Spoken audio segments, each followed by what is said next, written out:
శ్రీధర్ బాబు గారు, ఉత్తమ్ కుమార్ రెడ్డి గారు, అదేవిధంగా వివేక్ గారు, శ్రీనివాస్ రెడ్డి గారు, ఇతర మంత్రులందరూ పాల్గొని దీంట్లో ఎక్కువ వివరాలు లోతుకు నేను వెళ్ళదలుచుకోలేదు, కానీ కొన్ని అంశాలను స్థూలంగా మీడియా మిత్రుల దృష్టికి నేను తీసుకురాదలుచుకున్నాను.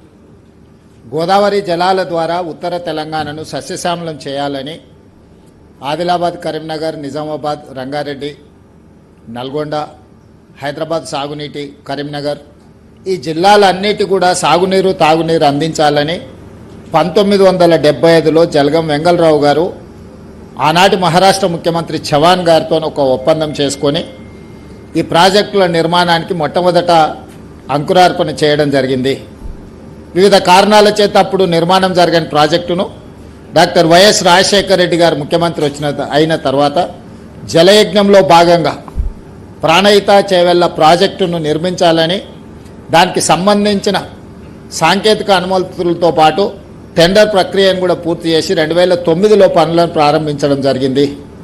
ఆనాడు 38,500 కోట్లతోని 16,40,000 ఎకరాలకు, అదేవిధంగా పరిశ్రమలకు, హైదరాబాదు నగర తాగునీటి కోసం నీటి కేటాయింపులతోని 160 టీఎంసీలను నీటి వినియోగాన్ని చేయాలని పనులను ప్రారంభించారు. తెలంగాణ రాష్ట్రం వచ్చేటప్పటికి దాదాపుగా 6,158 కోట్ల రూపాయలు ఖర్చు పెట్టి, తెలంగాణ రాష్ట్రం వచ్చిన తర్వాత 5,000 పైచీలకు కోట్ల రూపాయలను ఖర్చు పెట్టడం జరిగింది.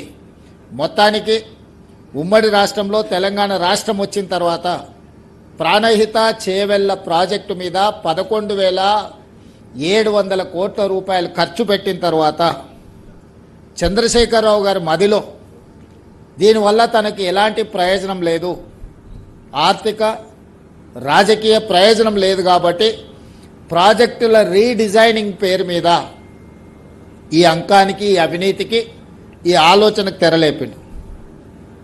పేరు మార్చిండు, ఊరు మార్చిండు, అంచనాలను మార్చిండు. దాంతో గత ఆనవాళ్లను లేకుండా చేయడం ద్వారా ప్రాణహిత చేవెళ్ల పేరును కాళేశ్వరం ప్రాజెక్టుగా మార్చి, తుమ్మిడిహెట్టి దగ్గర కట్టాల్సిన ప్రాజెక్టును మేడిగడ్డకు, అన్నారంకు, సుందిళ్లకు మార్చి 38,000 కోట్ల రూపాయలు ఉన్న అంచనాను 1,50,000 కోట్లకు దాదాపుగా పెంచడం జరిగింది. తద్వారా రాజకీయ ప్రయోజనం, ఆర్థిక ప్రయోజనం, తనకు తాను ప్రచారం కల్పించుకోవడానికి అవసరమైన అన్ని రకాల తప్పిదాలు చేయడం. దాంతో 2016లో మొదలుపెట్టిన మేడిగడ్డ ప్రాజెక్టు 2019లో పూర్తి చేసినవని ప్రారంభించడం జరిగింది. ఆ రోజు పెద్ద ఎత్తున ప్రపంచంలోనే ఒక అద్భుతం, ఈ అద్భుతమైన కట్టడాన్ని ప్రపంచంలో ఎవరు కట్టలేదు అని చెప్పి ప్రచారం కల్పించుకోవడమే కాకుండా ఆనాటి గవర్నర్ నరసింహన్ గారిని మభ్యపెట్టి అబద్ధాలను వారికి చెప్పి వారే ఇక్కడికి వచ్చి ఇది కాళేశ్వరం కాదు, హరీష్ రావు గారి పేరు హరీష్ రావు గారు కాదు, కాళేశ్వరరావు అని ఒక గవర్నర్తోనే ఇక్కడ అబద్ధాలు చెప్పించారు. ఆనాడు జరిగిన పనులను అన్నిటిని చూసి ఇది అద్భుతమైన కట్టడం అనే ఒక భ్రమలు కల్పించే ప్రయత్నం చేసి 2018-19 ఎన్నికల సందర్భంగా రాజకీయ ప్రయోజనం పొందిండ్రు. ఆ తర్వాత 2020లోనే ఈ మేడిగడ్డ బ్యారేజ్లో లీక్లు ఉన్నాయి, లేకపోతే నిర్మాణ లోపం ఉందని ఆనాటి ఇంజనీర్లు లేఖలు రాయడం జరిగింది. ఎలాంటి సంస్థకు పట్టించుకోలే, నిర్వహించలేదు. చివరికి 2023 అక్టోబర్, నవంబర్లో పూర్తిగా కుప్పగూలిపోయింది మేడిగడ్డ. ఆ తెల్లారే వెళ్ళి ఇక్కడ ఇంజనీర్ పోలీస్ స్టేషన్లో కంప్లైంట్ కూడా చేయడం జరిగింది.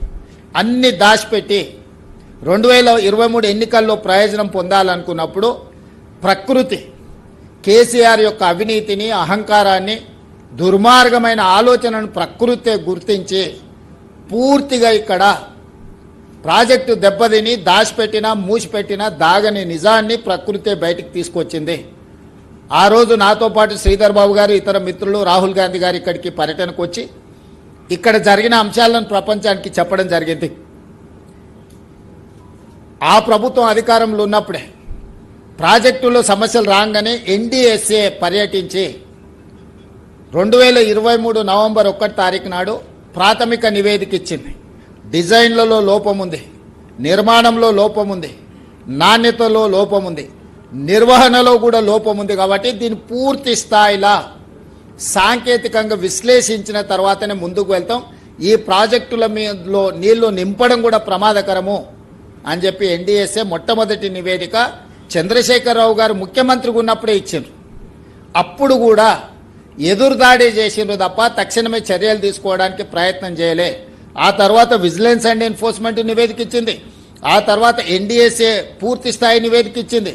ఆ తర్వాత కాంగ్రెస్ పార్టీ అధికారంలోకి వచ్చిన తర్వాత విచారణకు జ్యుడిషియల్ కమిషన్ ఇస్తే పీసీ ఘోష్ గారు 645 పేజీల రిపోర్ట్ సవివరంగా ప్రభుత్వం వైపు నుంచి పొలిటికల్ ఎగ్జిక్యూటివ్ చేసిన తప్పులు, ఎగ్జిక్యూటివ్ ఆఫీసర్స్ చేసిన తప్పులు, నిర్మాణ సంస్థ చేసిన తప్పులు, ఇందులో అంచనాలను పెంచి ఏ విధంగా దోసుకున్నారు సంపూర్ణంగా నివేదిక ఇచ్చారు.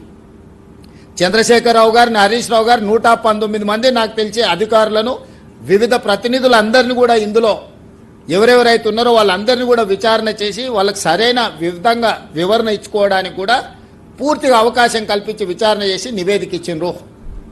ఆ నివేదిక మీద అసెంబ్లీలో చర్చ చేసి మేము కేంద్ర ప్రభుత్వానికి దీంట్లో multi agencies, multi states issues ఉన్నాయి, ఫైనాన్షియల్ ఇన్స్టిట్యూషన్స్ ఇన్వాల్వ్మెంట్ ఉన్నది, ఒక రాష్ట్ర ప్రభుత్వం పరిధిలో ఉండే విచారణ సంస్థలు విచారణ చేస్తే సంపూర్ణమైన విచారణ జరగదు అని చెప్పి శాసనసభలో సుదీర్ఘమైన చర్చ చేసి ప్రతిపక్షాలందరికీ అవకాశం ఇచ్చి అందరితో చర్చించిన తర్వాతనే రాష్ట్ర ప్రభుత్వం సిబిఐ విచారణకు సంపూర్ణంగా విచారణ చేయండి, ఇందులో బాధ్యులందరినీ శిక్షించండి అని పంపించడం జరిగింది. ఇప్పటికి దాదాపుగా 8 నెలలు దాటి 9 నెలలు కావస్తుంది. కేంద్ర ప్రభుత్వం సిబిఐ విచారణను ఇంతవరకు ఆదేశించలేదు. గతంలో కేంద్ర మంత్రి కిషన్ రెడ్డి గారు మీ వల్ల కాదు, మీరు చెయ్యరు, మీకు విచారణ చేసే సామర్థ్యం లేదు, సిబిఐకి ఇస్తే 48 గంటల్లో కేసీఆర్ను, హరీష్ను జైల్లో పెడతాము, మాకు ఇవ్వండి అని కేంద్ర మంత్రిగా వారు డిమాండ్ చేయడం జరిగింది. మరి ఈరోజు మేము సిబిఐ విచారణకు ఆదేశించి దాదాపుగా 9 నెలలు కావస్తుంది. కేంద్ర ప్రభుత్వం దీని మీద స్పందించకపోవడం వల్ల ఈ మధ్యకాలంలో మరొక లేఖ రాసిన మీరు విచారణను తక్షణమే చేపట్టండి, దీనికి సంబంధించి ఇంకా ఆలస్యం అవుతుంది, ముందుకు వెళ్ళాలి, ఎవరెవరైతే ఇందులో తప్పిదాలకు పాల్పడ్డారో వాళ్ళందరినీ శిక్షించాల్సిన అవసరం ఉంది. ఇందులో ఉన్న అధికారులు కొంతమంది రిటైర్ అయిపోతున్నారు, కొంతమంది రకరకాల పరిస్థితుల వల్ల తప్పించుకునే ప్రమాదం ఉన్నది, తక్షణమే విచారణ చేయండి అని చెప్పి ఈ మధ్యకాలంలో మరొక లేఖ రాయడం జరిగింది. ఈ నేపథ్యంలో ఈరోజు విచారణ చేసి ఇందులో ఉన్న వాళ్ళని శిక్షించడం ఒక కోణమైతే, వేల కోట్ల రూపాయలు, 1,50,000 కోట్ల రూపాయల అంచనాలతోటి ఇప్పటికే 1,00,000 కోట్ల రూపాయలు కాంట్రాక్టర్లకు చెల్లించడం జరిగింది. ప్రాజెక్టుల మీద 1,00,000 కోట్లు ఖర్చు పెట్టిన కాళేశ్వరం ప్రాజెక్టు ఇప్పటి వరకు 1,00,000 ఎకరాలకు కూడా నీళ్లు ఇవ్వలేకపోయినాము. ఇప్పటి వరకు 2019లో ప్రారంభించిన ప్రాజెక్టు 2023 వరకు 162 టీఎంసీలను మాత్రమే ఇందులో నుంచి లిఫ్ట్ చేయడం జరిగింది. 20 టీఎంసీలు ఎవాపరేట్ అయిపోయినాయి, 32 టీఎంసీలు శ్రీపాద ఎలంపల్లి నుంచి మళ్ళీ కింది సముద్రంలోకి వదలాల్సిన పరిస్థితి. సో కాళేశ్వరం మీద 1,00,000 కోట్ల రూపాయల ఖర్చు పెడితే ఇప్పటి వరకు నికరంగా 1,00,000 ఎకరాలకు కూడా నీళ్ళు ఇవ్వలేకపోయినాము. అట్లని 1,00,000 కోట్లు ఖర్చు పెట్టిన ప్రాజెక్టును గాలికి వదిలేసే పరిస్థితి లేదు. వదిలితే ఒక భారము, పునర్నిర్మిస్తే ఇంకొక భారం. కానీ ఇందులోనే అన్ని చర్చలు చేసి వీటన్నిటిని కూడా రిపేర్ చేసుకొని మళ్ళీ ఈ తెలంగాణ ప్రాంతానికి నీళ్ళు అందించడానికి అవసరమైన పనులు చేయాలని చెప్పి ఈరోజు మేము నిర్ణయం తీసుకున్నాం. దాంట్లో భాగంగానే ఈరోజు సాంకేతిక నిపుణులందరూ 20 తారీఖు నాడు రావాలంటే వాళ్ళందరూ ఎవరు స్టేట్ పరిధిలో ఉన్న అధికారులు కాదు, ఈ రాష్ట్రంలో ఉండేవాళ్ళు కాదు. ఒకరు ముంబైలో ఉండొచ్చు, ఒకరు ఢిల్లీలో, ఇతర రకరకాల సంబంధించిన వాళ్ళు ఒక నెల ముందు మేము డేట్ ఫిక్స్ చేసుకొని ఇక్కడికి రావడానికి పెట్టుకుంటే ఇక్కడ వచ్చి వీటన్నిటిని చర్చిస్తే బండారం బయటపడుతుంది, దోపిడీ ప్రజలకు అర్థమవుతుంది. సాంకేతిక నిపుణులు పర్యటించిన తర్వాత ఇందులో ఉన్న లోపాలను గుర్తిస్తారని ఇదే రోజు రాజకీయ మీటింగ్ వాళ్ళ పక్కన పెట్టుకోరు. ఈరోజు సాంకేతిక నిపుణులందరూ వస్తారు. మేము ఒక పొలిటికల్ విజిట్ కాదు, ఇది ఎక్స్పర్ట్స్ విజిట్. ఎక్స్పర్ట్స్ విజిట్లో పొలిటికల్ ఎగ్జిక్యూటివ్స్ మేమందరం ఇన్వాల్వ్ అయినాం. మా ప్రోగ్రాం తెలిసి అతి తెలివితేటలతోటి ఈరోజు ఆ పక్కన మీటింగ్ పెట్టుకున్నారు. వాళ్ళు మీటింగ్ పెట్టుకుంటే మేము అనుమతి ఇవ్వకుండా ఊరుకోలేదు. మీరు ఏమైనా పెట్టుకోండి, నిజాలు అనేది ప్రజలకు తెలుస్తాయి కదా. ఇప్పుడు మా మీద ఎదురుదాడి. మేము ఈ మధ్యకాలంలో రాసిన లేఖ వల్ల కేంద్ర ప్రభుత్వంలో ఒక కదలికి వచ్చి నేను కేంద్ర ప్రభుత్వానికి మిగతా దగ్గరలో కూడా ఒకవేళ మీరు తక్షణమే సిబిఐ విచారణకు ఆదేశం చేయకపోతే తొందరలోనే ఆందోళన కార్యక్రమాన్ని ప్రకటిస్తాం కాళేశ్వరం నుంచి అని చెప్పి వాళ్లకు సమాచారం పంపడం జరిగింది. దాంతో బెంబేలెత్తి ఈరోజు విచారణకు ఆదేశిస్తారేమని చెప్పి హడావిడిగా హరీష్ రావు గారు, వినోద్ రావు గారు ఢిల్లీకి పరిగెత్తి బీజేపీ నాయకుల కాళ్ళు పట్టుకోవడానికి ఈరోజు ఢిల్లీ పర్యటనకు పోయినరు. ఒక పక్కన బ్రహ్మాండం బదలవుతుంది, ఇక జీవన్ రెడ్డి గారు వచ్చారు, మాకు జీవంటోన్ దొరికింది, ఇంకా మా కండలు పెరుగుతాయి, మేము అధికారంలోకి వస్తాం అని ప్రగల్భాలు పలుకుతే అంత పెద్ద జీవంటోన్ మీకు దొరుకుతున్నప్పుడు మీరు ఢిల్లీకి ఎందుకు పరిగెత్తాల్సి వచ్చింది? పొద్దున్నే లేచి చెప్పకుండా నిజంగానే మీరు మీ కేసుల కోసమైనా ఇంకో దానికోసమైనా మీరు ప్రజలెందుకు చెప్పలేదు? ఒక రాజ్యసభ సభ్యుడు, శాసనసభలో ఉపనాయకుడు, ఓ ఇంపార్టెంట్ లీడర్ ఢిల్లీ పర్యటన ఉంటే రహస్యంగా ఎందుకు పెట్టినరు? మీడియా కనిపెట్టి హరీష్ రావు గారు బీజేపీ వాళ్ళని కలవనికబోతున్నాడని మీడియా బయట పెట్టేట వరకు మీరు ఎలాంటి ప్రకటన చేయకుండా దాచిపెట్టినట్టు మీ ఉద్దేశం ఏంది? ఎంతకాలం బీజేపీని ప్రసన్నం చేసుకొని సిబిఐ విచారణ జరగకుండా మీరు ఆపుకుంటారు? ఈ రకంగా తప్పించుకోవాలని చూడడము, లేకపోతే బీజేపీని అడ్డం పెట్టుకొని అవినీతిని కాపాడుకోవాలని ఆలోచన ఏదైతే ఉన్నదో భవిష్యత్తులో చూస్తూ ఊరుకోము. ప్రభుత్వం కూడా నిర్దిష్టమైన కార్యాచరణతో ముందుకు వస్తుంది. ఒక పక్కన ప్రాజెక్టును రిపేర్స్ చేసుకొని రినోవేట్ చేసుకొని రాష్ట్ర ప్రజలకు ప్రయోజనకరంగా ఏ విధంగా ముందుకు వెళ్లాలనో సాంకేతికపరమైన అంశాలను అన్నిటిని కూడా ప్రభుత్వం పరిగణలోకి తీసుకుంటుంది. ఈ ప్రాజెక్టులను రిపేర్ చేసుకోవడం ద్వారా తిరిగి ప్రజలకు ఉపయోగపడే విధంగా, అదేవిధంగా తుమ్మిడియేటి దగ్గర మీరు ఆపేసిన ప్రాజెక్టును మళ్ళీ ప్రారంభించి తుమ్మిడియేటి నుంచి సరాసరి శ్రీపాద ఎల్లంపల్లికి నీళ్లు తీసుకొచ్చి చేవెళ్ల వరకు నీళ్లు తీసుకురావడానికి అవసరమైన ప్రణాళికలను కూడా అన్నిటిని సిద్ధం చేసుకుంటాం. అప్పుడప్పుడు హరీష్ రావు గారు మాట్లాడుతుంటారు, ప్రాణహిత చెవెళ్ళ లేకపోతే మీకు నీళ్ళు ఎక్కడి నుంచి వస్తాయని. ఆయన తెలివి ఉండి మాట్లాడుతుండా, అతి తెలివితోటలతో మాట్లాడుతుండా, మభ్య పెట్టాలని మాట్లాడుతున్నా నాకు తెలియదు. దీంట్లో ప్రాణవాయువు శ్రీపాద ఎల్లంపల్లి హరీష్ రావు గారు నిక్కరు తొడగకముందే కాంగ్రెస్ పార్టీ కట్టింది. ఎస్ఆర్ఎస్పీ కాంగ్రెస్ పార్టీ కట్టింది.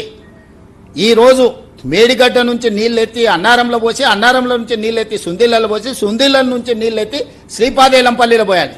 కానీ ఇవి పొయ్యకపోయినా శ్రీపాద ఎల్లంపల్లి ఏదైతే కెపాసిటీ ఉందో, హైదరాబాద్కి తాగునీరు అందిస్తుందో, ఈరోజు కరీంనగర్ లేకపోతే మిగతా జిల్లాలకు శ్రీపాద ఎల్లంపల్లి నుంచి ఎస్ఆర్ఎస్పీ నుంచి నీళ్ళు ఏవైతే ఉన్నాయో, ఈరోజు ఆ ప్రాజెక్టుల ద్వారానే తెలంగాణలో అత్యధికంగా వరి ఉత్పత్తి చేసి ఈరోజు పంటలు పండిస్తుంటే మేం కట్టిన ప్రాజెక్ట్ అని అబద్ధాలు చెప్తాడు, చర్చిస్తే రాడు.